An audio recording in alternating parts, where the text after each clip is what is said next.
India's foreign policy has always faced certain challenges. Why? Because India always tried to maintain their sovereignty and independence. Even one of the defense official, after the Operation Sindoor has given the statement, China was providing live intelligence to Pakistan. We cannot just adopt the policy what other countries do. Tit for tat does not work.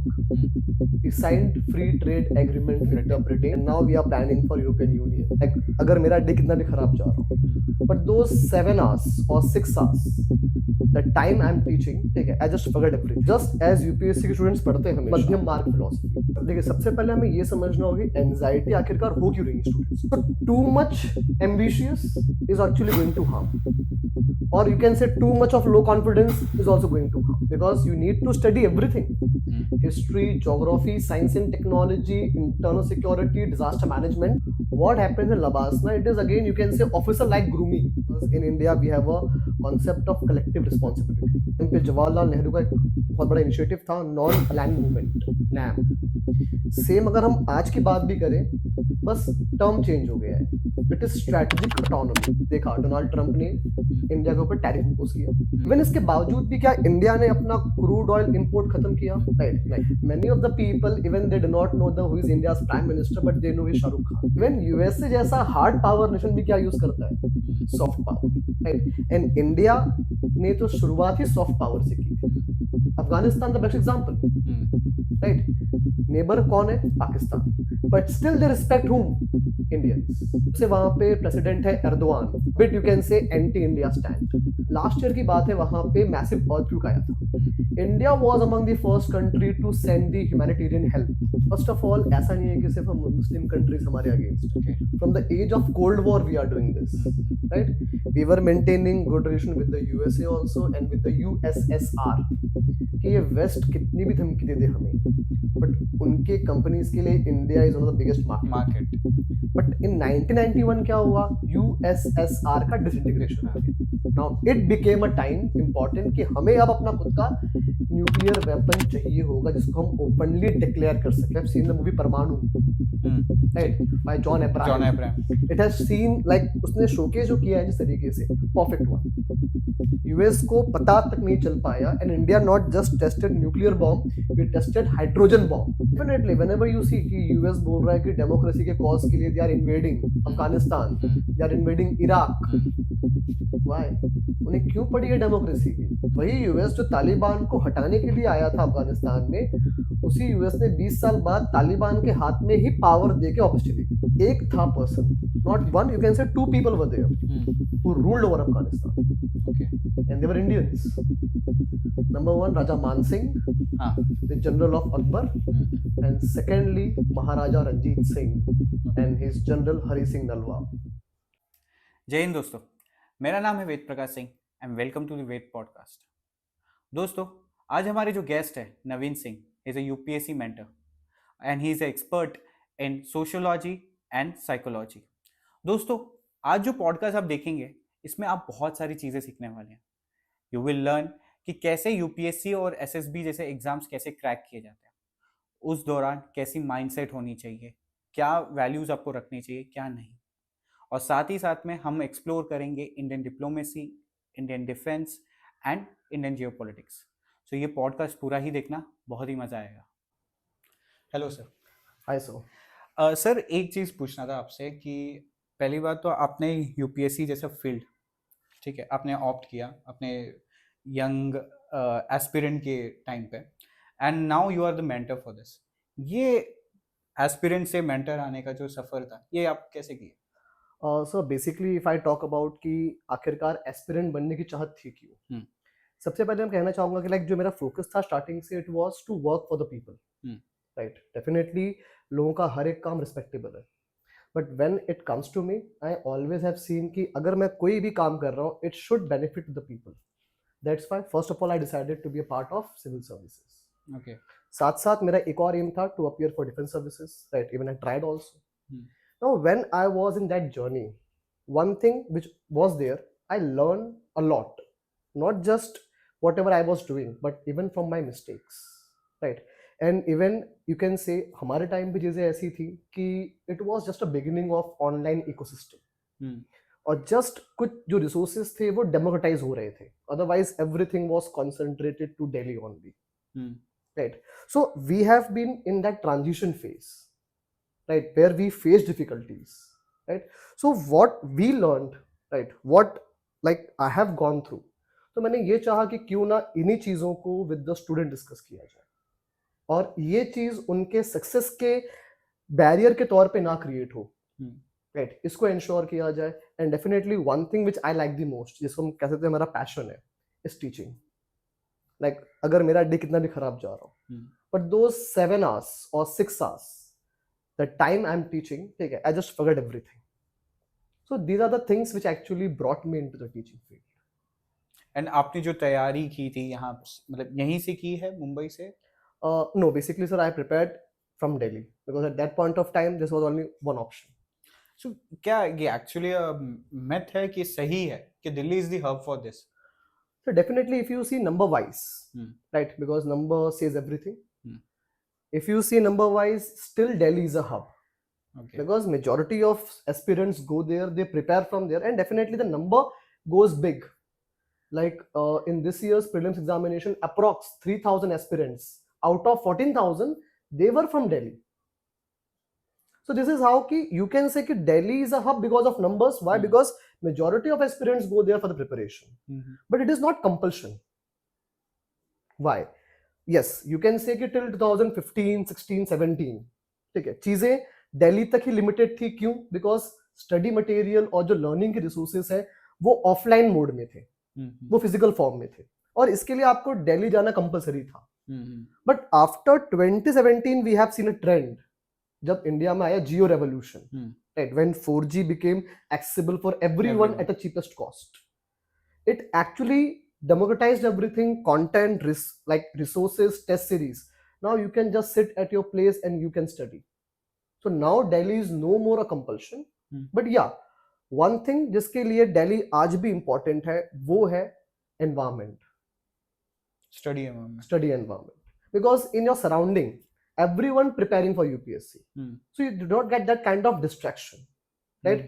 But on the same time it may also lead to the depression, because you are always seeing that high level of competition. You are always trying to compare yourself कि आप किस level तक compatible हो with the others. And sometimes this comparison also harms. So just as UPSC के students पढ़ते हैं हमेशा मध्यम मार्ग philosophy, that balance is required. If you are able to maintain that balance, even from like cities other than Delhi, you can succeed. Even if you are in Delhi and you are able to maintain that balance, you can succeed. So UPSC जैसे आपने अभी start किया तो आपने बहुत सारी चीज़ें बताई, जैसे दिल्ली के दौरान लोग डिप्रेशन, एंजाइटी, ठीक है, ये सब से तो मैं मानता हूँ कि लाखों लोग कम से कम जाते होंगे। बिल्कुल। सो हाउ डू यू थिंक कि यूपीएससी एस्पिरेंट कैसे ये शुरुआत करता है कि इन सब से भी हमें हटना है और हमें एक फोकस बनाए रखना है? So what do you think? Alright sir, देखिए सबसे पहले हमें ये समझना होगा कि एंजाइटी आखिरकार हो क्यों रही है स्टूडेंट्स को, राइट? देखिए anxiety is actually because of the inbuilt part of the exams nature. अगर आप देखें एग्जाम का syllabus, you at least need minimum 1 year's dedicated preparation. Secondly, exam process itself is of 1 year, from prelims to the mains and then the interview, right? And let's say if you're not succeeded in first attempt, you have to wait for another year, start from the scratch, right? So basically it is a part of the basic structure of this examination. So once students are entering into this, they must be with that mindset, they must be knowing the reality, how much it is expected from them. Okay. Right?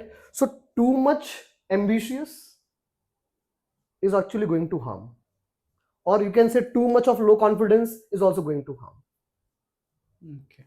Student must be coming with that mindset. Yes, devotion is required, time is required, difficulty is there, but one thing is required from the student side is the consistency. And many times students failed in this part only, and this create more anxiety because syllabus backlog, current affairs backlog, notes making not going on. So if consistency is maintained, definitely students can see the results. and they will not have this matter of, you can say, anxiety. So simply saying, having a deep breath, doing a yoga, yes, it can help, but up to a certain level. It is all about the efforts also, because you need to study everything: history, geography, science and technology, internal security, disaster management. And even if you see the exams questions right now, specifically from last 2 years UPSC mains examination, even UPSC is asking question just considering you are a policy maker, you are a policy analyst, right? So this makes this exam a bit complex, right? So instead of saying vast, I would say dynamic, right? Ki first of all, you need to keep your basics strong. Secondly, you need to be updated with current affairs. And third, you need to apply your knowledge in your surrounding. So when these things takes place in systematic manner, dealing with that syllabus is quite easy. But if you are simply doing it a rote learning, mug up, then yes, it becomes difficult. So basically an aspirant इन्हें कब self awareness होता है कि हाँ मैं ये ऐसा exam, one of the toughest exam of the world, मैं ये दे सकता हूँ? I would say whenever someone starts, you can say वही point उस person के लिए suitable है. So no fixed criteria, because we have seen even the people starting from age of 27. On the other part, we have a toppers like Tina Dabi, okay, who was actually studying from her age of graduation time only. Okay. And when she appeared for first attempt, she cleared. So it is like it on them. Whenever they start, it is good for them. Now, like you told, sir, ki learning wala part, when they realize ki yes, which part or the this is a serious kind of examination. Now it depends on candidate to candidate. Some people, they see syllabus first, they see previous year questions first, right? They see some of the topper strategy, they discuss with the mentors. So students of these kind, they are serious from the beginning. They know कि वो अपने पैर कहाँ रख रहे हैं. But many times aspirants, they need some lessons. Many of the aspirants, once they fail in the prelims examination or once they fail in the mains examination, they learn from it. They learn from the seriousness of it. Many of them, while giving mock test, they realize ki okay, something is going wrong, and then they try to improve. So it depends on students. So the best way is ki students, whenever they are coming, they must be knowing the ground rule. And the ground rule they can understand by seeing syllabus, by seeing PYQs, and by seeing the trend of examination. So these policy makers, इनका जो buildup है, so ये exam से ही start हो जाता है कि बाद में लबासना जाके वहां से स्टार्ट होता है? Basically, I would say it is beginning from the time of your preparation. Okay. Right? Because whenever we see the syllabus, right, the syllabus actually tests your all the basic aptitudes. What happens in Labasna, it is again, you can say, officer like grooming, Okay. which takes place, right? They are going to taught you some procedural things, how exactly government operates, right? But the basic awareness about the people, about the society, about the various things, we need to be ready from right now only. And what's they check in mains and interview, officer like qualities, Okay. like the quality of policymakers. तो जैसे अभी लोगों को बहुत famous हो गए हैं, जैसे जयशंकर, हमारे जो मिनिस्टर हैं फॉरेन के. So what do you think, इनकी जो फॉरेन पॉलिसी है, इनका जो नजरिया है अदर कंट्रीज के बारे में, ये एकदम सही राह पे चल रहे हैं कि it should be refined? Okay, so first I would say ki it is not just a policy of S. Jaishankar. It's a policy of entire government of India. Because in India we have a concept of collective responsibility, where entire cabinet work together and they are headed by India's Prime Minister. Now, whenever we see India's today's foreign policy, see from the beginning itself, like once we attained independence, India's foreign policy has always faced certain challenges. Why? Because India always tried to maintain their sovereignty and independence. Even during the Cold War, हम किसी के pressure में नहीं आए, right? Even the उस time पे जवाहरलाल नेहरू का एक बहुत बड़ा इनिशिएटिव था, non aligned movement, NAM. Same अगर हम आज की बात भी करें, बस टर्म चेंज हो गया है. It is strategic autonomy. Okay, ये क्या चीज है? ये वही चीजें हैं कि on the geopolitical fronts, whatever decisions India will make, India will see its own interest. Okay. वो किसी और कंट्री के प्रेशर में आके कोई काम करने वाला नहीं है. जस्ट लाइक रिसेंटली हमने देखा डोनाल्ड ट्रंप ने इंडिया के ऊपर टैरिफ इंपोज किया. At 25% was the original one, and Fair. remaining 25% just because we buy crude oil from Russia. Right? But even इसके बावजूद भी क्या इंडिया ने अपना क्रूड ऑयल इंपोर्ट खत्म किया? नहीं, हमने रखा उसको continue. Definitely from trade point of view it is important because वो हमारे लिए पैसे बचा रहा है. Even we are paying in rupees. But on a second front it is symbolic also कि India is not going to surrender its sovereignty, its autonomy. Right? So whenever we see India's foreign policy, we can see it is going in a sync with the principles जो हमारे पहले PM जो थे पंडित जवाहरलाल नेहरू, जो foundation उन्होंने रखी थी, आज भी हम कहीं ना कहीं उसी जो ट्रेडिशन को फॉलो करते आ रहे हैं. So it is not a major change. No. Okay. You can say one thing, the stature of India has increased. Because like जब हम आजाद हुए थे, definitely India was a peace loving country. Right? And we had that image of more soft power. But in today's time, India is also having that showcasing of hard power, which we have shown recently in the Operation Sindoor. Okay. Right. That is something which has changed. Otherwise, our overall approach, that is supporting global peace, right? Always maintaining the, you can say, unbiased approach and seeing the things in a de-hyphenated way. Means we do not connect conflict of two countries, or we do not actually allow them to affect our relations. Let's say Russia and Europe, they might be having some conflict, but when India deal with them separately with each other. Right? And these are the things which are not something new. We are following these things from the beginning itself. Do you think कि ये जो India का जो soft power है, ये global influence बढ़ा रहा है कि कम कर रहा है? Okay. See, अगर हम बात करें इंडिया की सॉफ्ट पावर की sir, actually it is a more broader phenomena. ठीक है? Even it is seen in form of Bollywood movies. Like our movies, when they are released across the world, right? Many of the people, even they do not know who is India's prime minister, but they know he's Shah Rukh Khan. Yeah, Right. ये तो है. And our movies portray our culture. Right? Our movies show how in India family is important. How values are important. So they are actually signaling India's value. And remember, when it talks about soft power, it is not just India. USA is a master of this through Hollywood movies. Through Hollywood movies, US has made that mindset. हाँ, एक showcase किया है कि they have a global phenomenon of rich people and right oriented. Right oriented. They are कितने भी Hollywood movies में आप देखे रहोगे, Russia as a negative part में दिखाया जाता है और USA as a right part वाले. डेफिनेटली. ठीक है. तो इवन यूएसए जैसा हार्ड पावर नेशन भी क्या यूज करता है? Soft power. Right? And India ने तो शुरुआत ही सॉफ्ट पावर से की थी. Right? So that soft power plays a key role because whenever you see across the world, the people of some countries, they face some kind of discrimination in those areas, in those countries. Generally, they are those people who belong to country like Pakistan. Right? But if you see the people of India, they do not have that level of thing or that kind of, you can say, hatred in the minds of other people towards Indians. Afghanistan, the best example. Right? Neighbor kaun hai? Pakistan. But still they respect whom? Indians. Right? And also the policy of government of India is one of the great example of soft power. That is, जब भी कहीं भी कोई होता है disaster, government of India is first to send the help.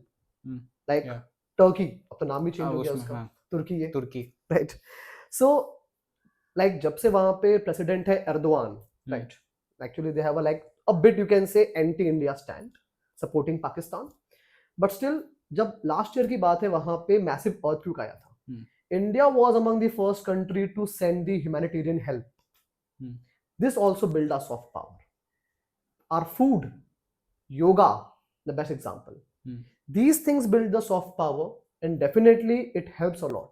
Though it is not visible, people not fear from you, but they respect you. See, we cannot just adopt the policy what other countries do. Tit for tat does not work. Why? Because possibly कल को अगर तुर्की में change हो जाते हैं president, तो क्या पता उनकी पॉलिसी भी चेंज हो जाए. राइट? उस हिसाब से सोचना. So sometimes we have to think in a long term. Right? Let's say like when Donald Trump has imposed tariffs on us, क्या हमने डोनाल्ड ट्रम्प को क्रिटिसाइज किया? नहीं, हमने सिंपली कुछ बात नहीं की, we went towards China, right? Even government ready थी इसके लिए, we signed free trade agreement with the Britain, Britain. and now we are planning for European Union. Hmm. Right? So some things you need to give silent reply, Hmm. and that's what we follow, right? Even we are securing our interest, and also we are not harming our long-term bonding with any of those countries. Okay. So that balance is required always. So ये balance लेके ही चलना पड़ेगा कि आप यहाँ पे जैसे ही backfire होता है, so we have to take care through European Union और ब्रिटेन और ये सब। And see, जैसे आपने कहा मालदीव्स के बारे में, सी मालदीव्स के साथ हमारा वो जो रिस्पॉन्स था, इट वाज रिक्वायर्ड बिकॉज वो हमारा इमीडिएट नेबर है, right? And चाइना's presence was increasing in form of naval presence, right? So at that point of time that response was required, but for Turkey it is not that a big threat, right? So definitely उसका response भी अलग way में होगा। लेकिन जैसे Turkey and Pakistan are the countries जो हमें हमेशा P5 नेशन का जो एक होता है वीटो पावर का जो एक इंडिया को एज अ कैंडिडेट हम रशिया हमेशा रखता है, लेकिन स्टिल जो पाकिस्तान तुर्की एंड ये सब जो मुस्लिम्स कंट्री जो है वो कहीं ना कहीं हमें बैकफायर कर देती हैं, हमें वो पावर नहीं मिलता। सो ये इन सब को भी या फिर डिप्लोमेसी के हिसाब से हम लोग देखा जाए तो हम लोग बैलेंस करना होगा, लेकिन एक स्टेटमेंट देना तब भी ऐसा नहीं लगता कि जरूरी है। नहीं, फर्स्ट ऑफ ऑल ऐसा नहीं है कि सिर्फ मुस्लिम कंट्रीज हमारे अगेंस्ट है। दूसरा कि the move of China like Pakistan and Turkey that is they are against India for India's permanent status in the UN, right? Who is behind them? China. So are we making our relations worse with them? No. Even one of the defense official, after the Operation Sindoor has given the statement, China was providing live intelligence to Pakistan. What is this? Live intelligence. What India is planning to do, what India's defense forces are doing right now, their current movement, China was supplying those information to Pakistan. Okay. So क्या हम China को completely boycott कर दें? नहीं। See, foreign policy and diplomacy पूरी काम करती है national interest पे, right? जिस टाइम पे जो interest आपके serve हो रहे हो, you cannot just maintain that form of enmity, revenge. ये dynamic world हो गया है. Pragmatic policies are more important. And that's what we in India as a nation is following. Okay. And sir, जैसे BRICS की बात करते हैं, now they are news में जो आ रहा है कि रुपी को एज अ ट्रेड यूज करने वाले हैं, and how do you think कि इंडिया कैसे मैनेज कर पा रहा है ये वेस्ट को भी एंड रशिया को साथ ही साथ में? How do you think? And उसके साथ आप ब्रिक्स जैसे ऑर्गेनाइजेशन में आप रूपी को एक महत्व दे रहे हो against dollar, so how do you think they are managing this? Again I would say हमारा एक्सपीरियंस है पुराना. Okay. From the age of Cold War we are doing this, right? We were maintaining good relation with the USA also and with the USSR, right, of that time. Now in today's time, even if you see government know reality, right? Now our interest, हमारा interest कहाँ पर है? Let's say we need a technology, right, which we get from West, but we also want to get what? Crude oil, cheap crude oil, cheap defense equipments. For that we go towards Russia, right? Now it is all about our interest. Like we are going to decide what we should take from whom. Number one.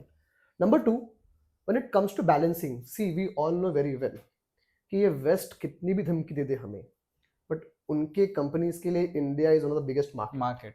141 crore लोग हैं, ठीक है? Like अभी तो data आया नहीं officially, it will come by 2027. So they can't ignore us. So that benefit we have. कि कितनी भी गिदड़ भक्ति कर ले बैठ के वो लोग. सेम हुआ था जब 1974 में हमने न्यूक्लियर टेस्ट किया, 1998 में न्यूक्लियर टेस्ट किया, बैन तो तब भी लगे थे हम पे, और यही यूएस था बैन लगाने वाला. जब हम बैलेंस करते हैं तो वी आर नोइंग कि एग्जैक्टली किन कंट्रीज के क्या इंटरेस्ट जुड़े हुए हैं यहाँ पे. सो वी नो कि वेस्ट कितना भी बात कर ले हमारे ऊपर सैंक्शंस लगाने के लिए, but they know India is a market for their economy, right? But on a same way हमारा बैलेंस करने का जो अप्रोच है ना, इट इज नॉट लाइक कि हम रशिया को हम यूज करने को अलाउ कर रहे हैं, किसको, इंडिया को against USA. That thing we maintain always, but do not allow any country कि जो हमें यूज करे अपना एनिमिटी पूरा करने के लिए, right. And this is a point जहां पर हम एक एथिकल स्टैंड लेते हैं और जहां पे हम सबको बैलेंस कर पाते हैं, कि चाहे वो रशिया हो, चाहे वो यूएस, चाहे आपका वेस्टर्न यूरोपियन नेशंस हो. And that is, you can say, the principles of Mahatma Gandhi, right. कि if you are with the truth, ठीक है, तो आपका जो भी स्टैंड है, कॉलोनियल मास्टर्स कुछ नहीं कर पाए हमारा. आज तो हम इंडिपेंडेंट नेशन है, right. So we are maintaining that stand, and that stand actually allowing us कि हम बैलेंस कर सकते हैं. And what do you think ये 1998 पोखरण? यस, सी बेसिकली हुआ क्या था, 1974 में जब हमने पहली बार न्यूक्लियर टेस्ट किया था, ठीक है, हमने उसके आगे उसको बहुत प्रोसीड नहीं किया. क्यों? बिकॉज उस टाइम पे हमारा एक ऑल वेदर फ्रेंड था, former USSR. Like India signed a friendship agreement with them for 20 years. So we had a nuclear umbrella, एक टर्म हम यूज करते हैं हमेशा. बट इन 1991 क्या हुआ, यूएसएसआर का डिसइंटीग्रेशन हो गया. Now it became a time important कि हमें अब अपना खुद का न्यूक्लियर वेपन चाहिए होगा जिसको हम ओपनली डिक्लेयर कर सके. And there were news, Pakistan भी अपना न्यूक्लियर बॉम्ब बना रहा है इन कहूटा. हाँ, एंड 1994 में उन्होंने एक टेस्ट 1998 में किया था, हमारे जस्ट बाद, जस्ट उसके बाद, हाँ 10 दिन के बाद ही किया था, ठीक है. So we were making those things, right. We were about to become a nuclear power, but we were knowing also one thing very well कि उस टाइम पे the world was unipolar. Means what, USA was dominating the entire world, right. और हम जानते थे ये कि 1974 में टेस्ट किया था, तब यूएस ने बनाई थी organisation NSG, nuclear suppliers group, ठीक है. वो हमारे ऊपर it was for a restriction, sanctions लगाने के लिए. तो एक चीज बहुत क्लियर थी, if US come to know about this thing, चीजें प्रॉब्लम में आ सकती है, ठीक है. यूएस हम पे सैंक्शन लगा सकता है. और अब हमारे पास वो उतना स्ट्रॉन्ग फ्रेंड कौन नहीं रह गया था, यूएसएसआर वाला. सो उस टाइम रिक्वायरमेंट ये थी कि टेस्ट किया तो जाए, बट बहुत ही साइलेंटली किया जाए. And even if you have seen the movie Parmanu, right, by John Abraham, it has seen like, उसने शोकेस जो किया है जिस तरीके से, परफेक्ट वन. यूएस को पता तक नहीं चल पाया. And India not just tested nuclear bomb, we tested hydrogen bomb, though we did not declare it openly, but it was a hydrogen bomb which we tested at that point of time. हमारे audience के लिए एक बार बता दीजिएगा difference क्या है. More destructive, hydrogen bomb, yes, more than nuclear bomb. जैसे कि हम सब स्टोरी सुनते हैं ना, हिरोशिमा और Nagasaki, that was nuclear bomb, 1945. and hydrogen bomb is even more dangerous than the nuclear. Okay. तो that is how, ठीक है, कि इंडिया ने अपना न्यूक्लियर टेस्ट कंडक्ट किया, ठीक है. और जो हमने एक्सपेक्ट किया था वो हुआ. एनसी उस टाइम पे ये भी था कि हमारे लिए ओपनली सब कुछ बोलना इसलिए पॉसिबल नहीं था. India was depending on few things के लिए, किसके ऊपर, यूएस के ऊपर, for space technology, right, for information technology, जो उस टाइम पे हमारा बैकबोन बन रहा था, जब हमने एलपीजी किया था. तो हम उतने बड़े लेवल पे सैंक्शंस को एक्चुअल में नहीं सह सकते थे. But again we had a security concerns also. हमने टेस्ट किया, हमारे ऊपर रेस्ट्रिक्शंस लगे, बट ये वही यूएसए है जिसने उसी टेस्ट के 5 साल बाद हमारे साथ साइन कर लिया civil nuclear deal. Okay, and that was for supplying uranium. Okay. और इसी यूएस ने एनएसजी क्यों बनाया था, ताकि कोई भी यूरेनियम वाली कंट्री इंडिया को सप्लाई ना करे यूरेनियम. और वही कंट्री ने फिर और उसी कंट्री ने एनएसजी में लेकर आया प्रपोजल कि दो India is not a member of NSG, let's give them exemption.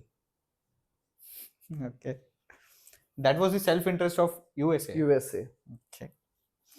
सो मतलब एक तरह से देखा जाए तो यूएसए अपने सेल्फ इंटरेस्ट के लिए कैसे भी मैनिपुलेशन कर सकता है. या डेफिनेटली, व्हेनेवर यू सी कि यूएस बोल रहा है कि डेमोक्रेसी के कॉज के लिए they are invading Afghanistan, they are invading Iraq, why? उन्हें क्यों पड़ी है डेमोक्रेसी की? It is all about their interest in the crude oil resources, right. It is all about their hold over South Asia and West Asia, as simple as that. To counter Russia, ये बोल सकते हैं, to counter Russia as well as those who goes against USA. Okay. Like in Iraq we had Saddam Hussein, you must have listen about him, ठीक है, थे उनके against. In Afghanistan there was Osama bin Laden, ठीक है, और उनको support कौन करती? Taliban. So whenever US see their interest, ठीक है, दे वर्क अकॉर्डिंगली. वही यूएस जो तालिबान को हटाने के लिए आया था अफगानिस्तान में, उसी यूएस ने 20 साल बाद तालिबान के हाथ में ही पावर दे के वापस चली गई. तो ये बेसिकली यूएस जब ये अफगानिस्तान से जब निकल रही थी, so it was very well known to them कि क्या इसके रिपरकशंस हो सकते थे, क्या क्या हो सकता था. बिल्कुल. Still they gave such a power to Taliban. So geographically देखा जाए, कहा जाता है कि अफगानिस्तान इज द प्लेस जहाँ पे कोई ही रूल नहीं कर सकता, यस, कोई फॉरेन रूल नहीं कर सकता. ग्रेवयार्ड ऑफ हाँ, एम्पायर्स. और वो कभी नहीं हुआ एक्चुअली. कभी नहीं. सो ये पावरफुल होने के बावजूद इन्होंने नहीं कर पाए, मतलब क्या इकोलॉजी. ठीक है. नंबर वन, थोड़ा सा एक इस लेवल पे मैं आपको थोड़ा करेक्ट करना चाहूंगा. एक था person, not one, you can say two people were there who ruled over Afghanistan. Okay. And they were Indians. Number one, Raja Man Singh, हाँ. the general of Akbar, and secondly Maharaja Ranjit Singh and his general Hari Singh Nalwa. They defeated them. Okay. Right? Yes. Apart from these two, कोई भी वहां पे उनको defeat करने में successful नहीं रहा. इवन एक ऐसी पावर जहां पे होता भी था कि भाई जिनके यहाँ कभी सूर्य अस्त नहीं हो सकता, ब्रिटेन, राइट, वो भी हार गई वहां पे. मतलब थी भी, लेकिन बहुत कम टाइम के लिए और बहुत ही माइन्यूट कंट्रोल था उनका. Now just like we discussed, US was there to fulfill their certain interest. Interest क्या था? डिफेंस कॉन्ट्रैक्टर्स को पैसे मिलने चाहिए. अब डिफेंस के लिए इक्विपमेंट गवर्नमेंट कब खरीदेगी? जब कहीं वॉर होगा. चलो वॉर शुरू करते हैं कहाँ पे? अफगानिस्तान में. एंड यूएस के अंदर जो मिलिट्री इंडस्ट्रियल लॉबी है, यू कैन से डिफेंस इंडस्ट्रियल कॉम्प्लेक्स, उसका काफी ज्यादा स्ट्रॉन्ग लॉबिंग है with the government. Okay. Right. It all about कि वो डिसाइड करते हैं वहां से किस कॉज को क्या रूप देना है. तो इन्होंने इसको ये रूप दे दिया कि भाई हमारे यहाँ पे क्या हुआ है, अटैक हुआ है 9/11 वाला. दो दैट अटैक भाई खराब था वो चीज, बट कहीं ना कहीं जो अटैक आगे चल के यूएस ने पूरा किया अपना अफगानिस्तान के ऊपर, it was more about giving money to the defence contractors. तो पर्पस कभी था ही नहीं डिफीट करने किसी को. तो it was a business point of view. दूसरा, the geography of Afghanistan was not favorable for the US. Right. And ultimately अगर वहां पे उनको टिकना ही था, ठीक है, तो वो टिकते वहां पे, बट नहीं टिके, क्योंकि उनका डेमोक्रेसी स्टैब्लिश करने का कॉज था ही नहीं.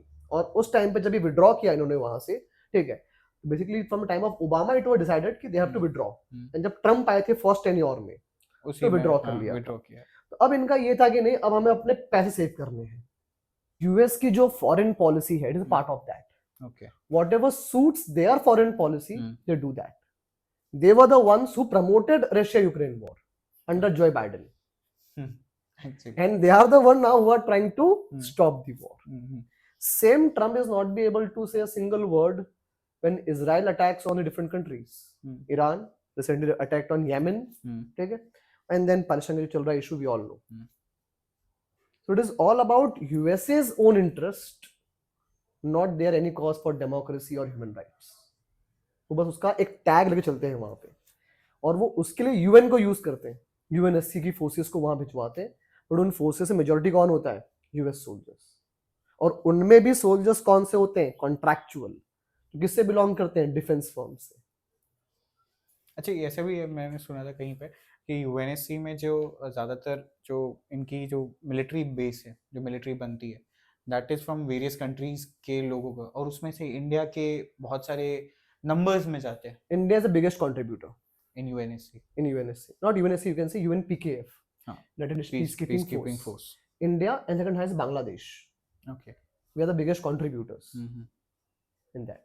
So it is not like कि US इसका मतलब जैसे इसके कंधे पे बंदूक रख के हर जगह. Yes, we would say that, but not at every place. Israel में नहीं. नहीं, इजराइल में तो Israel versus Palestine. It is not, there is no involvement of UN peacekeeping forces. See, the duty of peacekeeping force is not to fight. It is to defend. To stop the war. Right. Not war, civil wars. Okay. Normally peacekeeping forces are involved जहाँ कहीं भी internal situations खराब है countries के अंदर. ये वहां पे डिप्लॉय होती हैं। ओके, सो जैसे इतने सारे वॉर्स होने के बाद, जैसे इजराइल हमास, हम्म रशिया यूक्रेन, इंडिया की डिप्लोमेसी इसमें कैसे काम की? जहाँ पे आप देख सकते हैं कि यूक्रेन रशिया पे वेस्ट कंट्रीज जितनी भी है वो यही कह रही है कि आप यूक्रेन का साइड क्यों नहीं ले रहे, हम्म वेरस यहाँ पे इसराइल एंड हमास में सब बोल रहे हैं कि हमास का साइड क्यों नहीं ले रहे। हम्म सब लोग अपना अपना जो वेस्ट आइडिया है वो डालना चाहते हैं इंडिया पे, इंडिया के ऊपर। लेकिन इंडिया ये स्टैंड नहीं ले रही है, हमेशा न्यूट्रल रह रही है। So how do you think? See because India का ये मानना है, number one, it is about our national interest कि किसके फेवर में नहीं रहना है हमें, ठीक है, हमें अपना इंटरेस्ट देखना है। दूसरा, इंडिया की जो रही है policy, the policy of Panchsheel, जिसमें हमारा एक क्लियर कट एजेंडा यही है, we will not interfere in the matters of other countries, we respect their sovereignty. India always talks about peace, but India do not take stand towards anyone, क्योंकि हम जान रहे हैं कि जो अगर कंट्रीज बात कर भी रही हैं, it is in their interest वो जो बात कर रही है उस ओपिनियन में। तो अगर वो अपना इंटरेस्ट देख रही है तो इंडिया भी अपना इंटरेस्ट देखेगा ना बैठ के। और अगर इंडिया एक्सपेक्ट करता है, ठीक है, कि भाई हमारे मैटर में कोई इंटरफेयर ना करे इंटरनल मैटर्स में, तो अगर इंडिया यही प्रैक्टिस अगर बाहर करेगा जाके, तो इंडिया प्रीच कैसे कर पाएगा उस चीज को? तो it is in that context भाई हमारा फॉरेन पॉलिसी कहता है कि भाई पहली बात तो हमें अपना नेशनल इंटरेस्ट सर्व करना है, ठीक है, और दूसरा ये है कि हमारा जो पंचशील का प्रिंसिपल है, जो पंडित नेहरू लेकर आए थे उस टाइम पे, बाय इन्फ्लुएंस, लाइक काफी इन्फ्लुएंस थे बुद्धिज्म से वो, ठीक है, जिसमें नॉन इंटरफेरेंस की पॉलिसी सबसे इंपॉर्टेंट थी, ठीक है। तो हमने सिंपली उसको फॉलो करके रखना है यहाँ पे कि वो कंट्रीज के इंटरेस्ट है, ठीक है। हम सिंपली किसकी बात करेंगे? ग्लोबल पीस की। Maximum what we can do, we can make a peace between them, but we can not take a side of any one of them, right? Because it will directly hamper our national interest. Whatever trade, whatever things we are doing with the Israel, it has nothing to do with the war efforts. ठीक है, तो हमने war efforts उनके अलग रखे हैं और अपना ट्रेडिंग वाला जो एस्पेक्ट उसको अलग रखा हुआ है। There is no connection between these things. Now for philosophical things, yes, you can say बहुत से rumors है मार्केट के अंदर, but as official, as such कुछ भी नहीं है ऐसा, क्योंकि एसएसबी एग्जाम है ही नहीं। SSB simply whatever is your personality, it is a test of it. Like basically SSB जो चलता है वो चलता है 3 प्रिंसिपल्स पे, मनसा, वाचा, कर्मणा। दे डू नॉट वांट कि कोई उनको एब्सोल्युटली परफेक्ट बंदा चाहिए, कि मतलब जो फिजिकली एकदम फिट हो, या जो साइकोलॉजिकली बहुत शार्प हो, या जो बोलता बहुत अच्छा हो। वो एक मॉडल स्टोरी बना के जाते हैं वहां पे लिखने की। वहां उन्हें कोई आर्मी चीफ नहीं चाहिए जो बहुत ही वायलेंट हो, बहुत ही एग्रेसिव हो। अपनी पर्सनालिटी डेवलपमेंट करनी है। हाँ, सो क्या करना चाहिए? इन्होंने नाम दे दिया सिचुएशनशिप। बिकॉज सही क्या है, गलत क्या है, ये पैरामीटर्स बनाए किसने हैं? सोसाइटी ने। बिकॉज ये वही लोग हैं जब ये वर्क प्लेस पे जाते हैं, डायरेक्टली डिनाई ओवर टाइम से, हम नहीं मना कर पाते। और इसलिए जेन जी जो नए कॉन्सेप्ट लेकर आ रहा है, यही फ्यूचर है। पहली बात तो आजकल ऐसा हो रहा है कि अगर कोई बंदा अगर एक हफ्ते भी टेंशन में है, दे कॉल इट डिप्रेशन।